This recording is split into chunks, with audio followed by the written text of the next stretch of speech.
I don't know if you noticed, but when he advertised, it was Ava Maria Costas. So I was like Schrodinger's comedian, because it could be me. But then again, it might not be. But that's okay, I made it. I'd love to tell you that I'm on this thing because I did something really sexy and got disabled in a very sexy manner. It's not true. Mainly I just fell in a puddle in Bristol.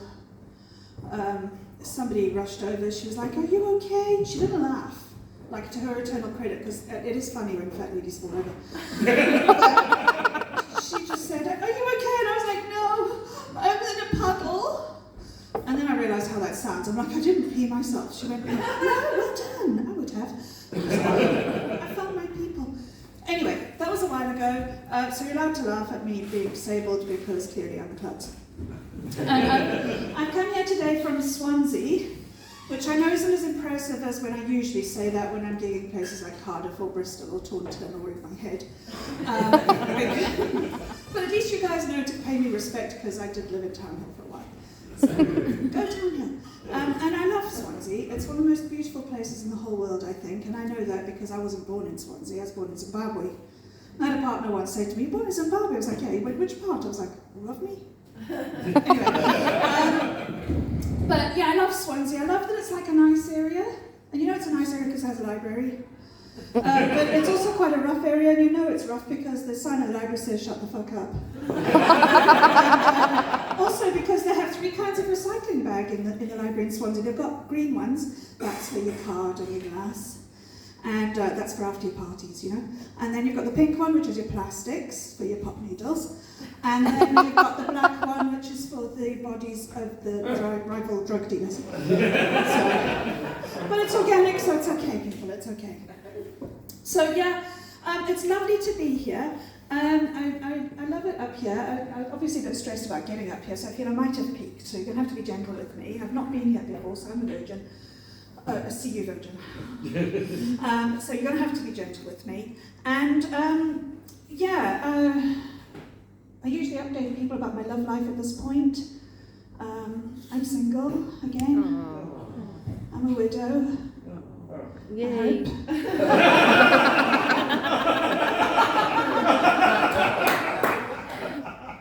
If it's all gone to plan. I'm very pleased to have a large room of people who know exactly where I was between the hours of 7 and 11. I'm kidding. That man has got more lives than a cat. Anyway, yeah. I mean, I was with my husband from when I was practically a child up until I was 45 years old. So it's a long marriage. About 25 years ago, I married my best friend. Our husbands were furious. But yeah, it didn't end well. My marriage didn't end well. I mean, so one of the reasons it didn't end well is my husband and I just irreconcilable differences.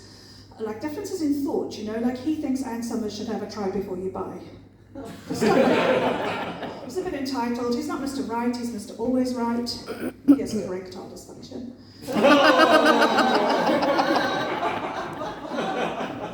And he said I was a fantasist. So I ripped his fucking wings off. Anyway, yeah, I am once more on the prowl. Single again. I know, I don't get it either. Like, who wouldn't? You know what I mean? And I've been on all the apps. You know, Hinge, Tinder, don't do that one. Bumble, Airbnb.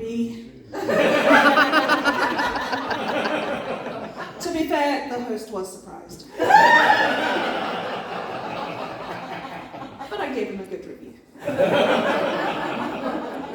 So yeah, and of course, it is true what they say, you shouldn't really go on dating apps. It's far better to meet somebody organically. Like we could meet them inorganically, you know what I mean? Like we are organs. Anyway, and it's tough to do, right? I get a lot of advice from people. People say, "Oh, you know, Ava, don't be too easy." I'm like, rude. That was for you, man.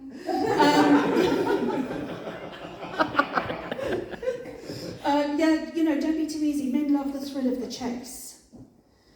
I'm like, oh, well, apart from the obvious obvious mobility issue. I know you're all too polite to say it, but I'm a little curvy, Rubenesque, robust, plus-sized, sumo ready, or just, large. So if a man is after the thrill of the chase, let's face it, it is going to be the shortest thrill in history. I'm going to say it, us fatties are no good at running. So, yeah, we have a lot of advice like that. People say, get back in the saddle. I'm like, what? Take the bull by the horns. Now listen, folks, I was a farmer's wife for far too long. If there's anything you want to take a bull by, it is not the horns. That is terrible advice. In fact, just... no. So, yeah, I don't understand why people think there's got to be so many barnyard animals in my dating future. Bulls, horses, back on the... no, it's terrible. So, I've tried to stay away from dating apps for a while. I've tried to meet men where they hang out. So I went on a course, a college course in motor mechanics. Full of desperate women. So I quit that and I went on a tech course, IT, like programming, coding, full of geeky, desperate women. I was so outclassed. So I decided, one last try, I joined a micro-penis support group. Had a lot of fun. Nice to see you again, by the way.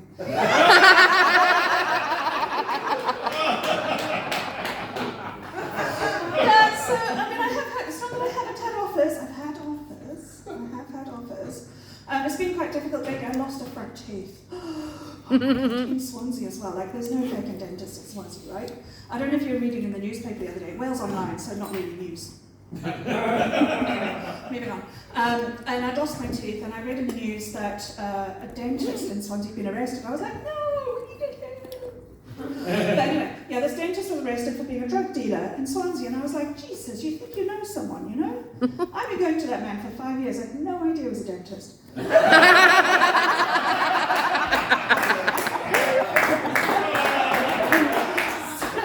anyway, yeah, it's not like I haven't had offers, you know. In fact, I can work the assets.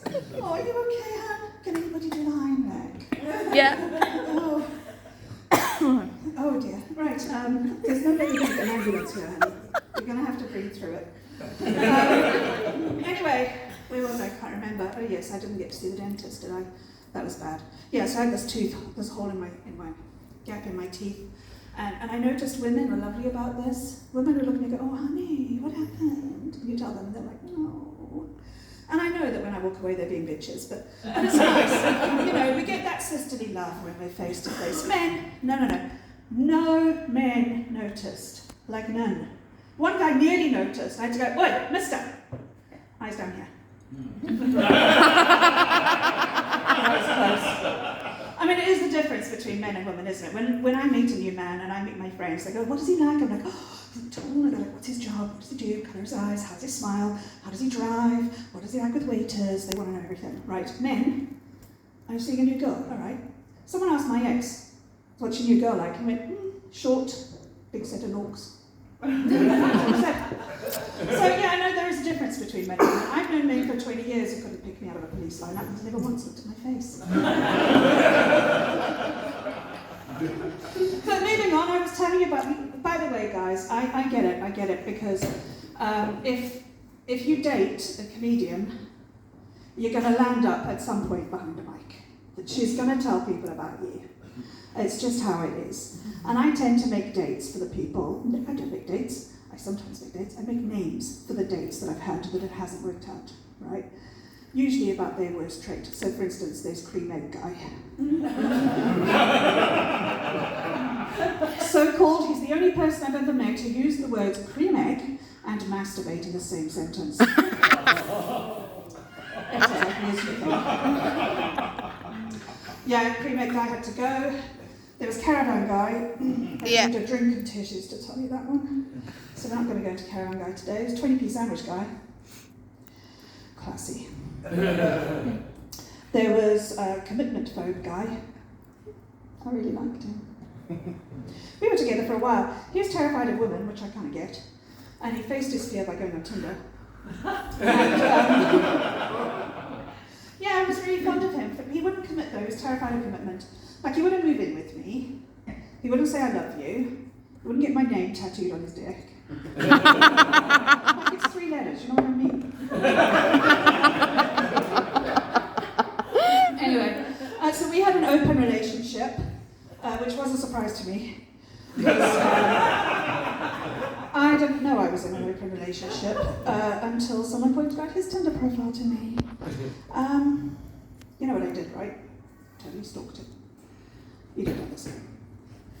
Anyway, I found his profile, I was looking at it, I was like, Jesus, man. It's not even the cheating that hurts, is it? It's the lying. I was looking at this, oh my God. Like, you're not 6'4" and you're not fun to be around. Anyway, I moved on from him. There was Psycho Dave. When I met him, he was just called Dave. He was a nice guy. And I'm a nice girl. So I thought we're going to have so much in common because he's nice and I'm nice. I'm so nice, I even recycle when no one's watching. Right? That's how nice. I'm so nice, I'm a good mom. Right? I never fake my kids frozen convenient food. I took the time to microwave that shit. Like, I donate blood. Like, I used to donate blood. I don't want to do it anymore. You know the questions? Oh my God, they're so intrusive, the questions. Have you been abroad lately? Dude, cost of living, right? Any chance you might be pregnant? Fucking rude. Why is the blood in a bucket? Where did you get it from? I can't be asked, can't be dealing with that anymore, so I don't donate blood anymore. But I'm still a good person, right? I love animals, I've raised a dog. He said he loved animals. He said he worked with animals. Worked with animals my ass. Turns out he's a butcher. And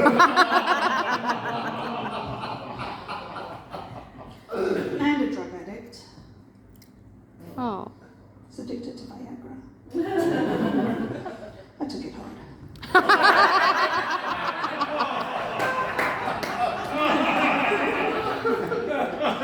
Tough times, folks. And then there was Mr. Farty Legs. I'm going to finish with this because I know I'm going to hell anyway. So I think that you should share with me my delight in the date that was Mr. Farty Legs. Anyway, Mr. Farty Legs phoned me just before we were due to meet, and he said to me, Ava, see, the thing is, I hate the thing. Thing is, I'm married. Thing is, you're too fat. Thing is, you're too old. Thing is, I don't like girls that limp. You know what I mean? Hate the thing. But he phones up, he goes, thing is, Jesus Christ. He says, I've lost my legs.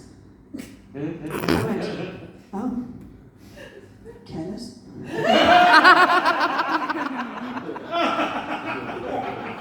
Were you hoping I'd help you look for them? He didn't find it funny.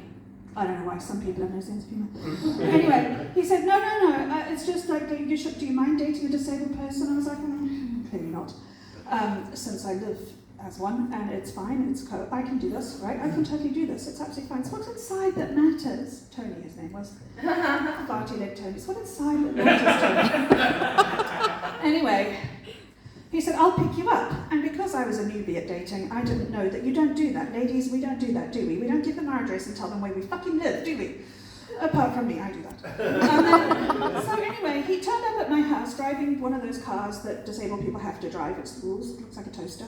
And he turned up in his toaster car, and I opened the door and I was like, that is a lot of human in that car. There is just so much of this guy. He was large. Not in a good way. He looked like half-baked bread dough. So filling up the inside of his car, and I had to sort of wedge myself into the car seat, and I had to pull aside some of his internal organs. So I could put my seatbelt on the whole time in my head. I'm going, don't be a bitch, don't be a bitch, don't be a bitch, don't be a bitch. It's what's inside that counts, what's inside.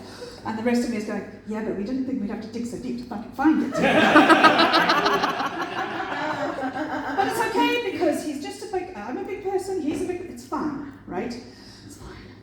Anyway, so we're driving, he said, do you mind if we go to the pub? I'm like, I don't mind if we go to the pub. He goes, awesome, because I need to order from somewhere that's familiar to me because I have intestinal challenges. I'm like, too right. Who did you eat? Anyway, and so he said yes, because of course if I don't eat at places where I'm familiar, then these things happen to me. He started to describe them, his intestinal issues. I have met this man 7.5 minutes ago, and I did not think I could be more grossed out. Narrator voice, or maybe it gets worse. He then said to me, we pull up at this pub and it's got all like cobbles, nice slippery cobbles in the rain. And he said to me, do you think you could help me into the pub? I was like, dude. I face my own challenges in this department. And he's like, no, it'll be fine. I was like, okay, no problem. So I skid around the car to the other side, me and my faithful crutch, and I opened the door, and he sort of flowed out. He managed to get his one metal leg out, and then the other metal leg out, clunk, clunk. And then he stood up, and he took a step. Now, not only was I confused at this point because I'm slightly neurodivergent, so the fact that we were messing with the average number of legs per couple at that point was very interesting to me because I have 3 legs and he had none.